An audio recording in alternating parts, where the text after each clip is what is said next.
So this week, a couple things we've started doing here. It's kind of a mess because I started setting up a biogas system,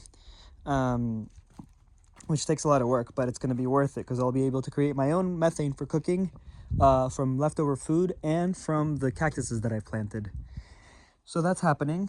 Another thing is I planted this small kumquat tree. It's really close to this cement thing, but I think it's okay because even if it makes bigger roots, it's going to be, I'm ideally going to go underneath this and find the moisture underneath. And this is not some sort of like critical load bearing thing. So even if this cracks, it's okay. And in fact, there's nothing near here that's that critical. So it's worth it, I think, for the time being. And it's hidden from the wind. There's wind that comes from that way, wind that comes from that way. And this is a good place for it to be a little bit more protected. Then I'm trying some new things here. A different way of kind of killing the grass and getting the soil ready for planting.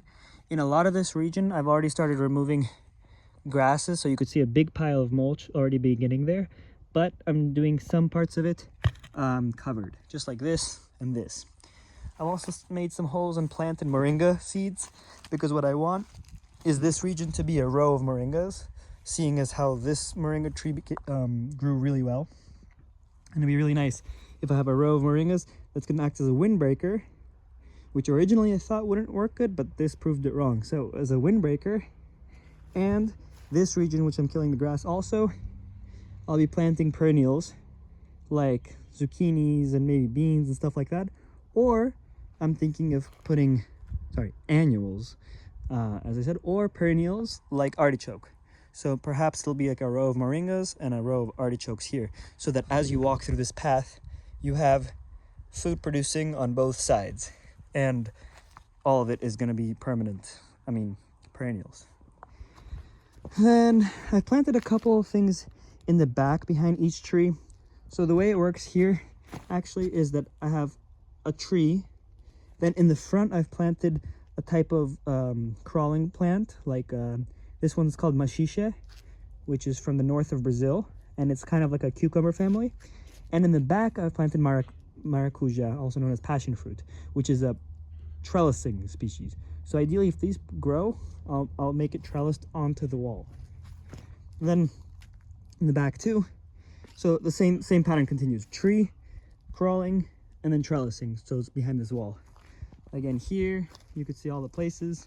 We cleared up a lot of the grass, a lot of the things, so you could kind of start seeing the path forming.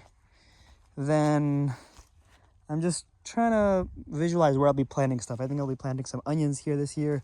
I trimmed up my Lucania tree a little bit so that it doesn't block the path.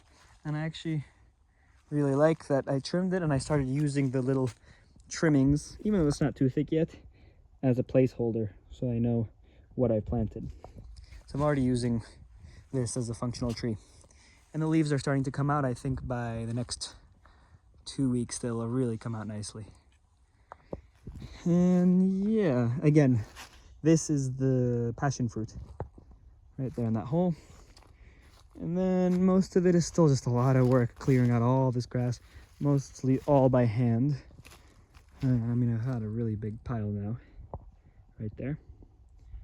That's the work of this week. I've also added some supports to this tree so that it grows a little bit more straight rather than sideways, and made sure that the irrigation works. And then finally I've cut a couple pieces from this large cactus, which I might make a separate video about, but just right there in that base, so that I have a similar cactus lined up behind this entire thing. And that's this week's work. Bye.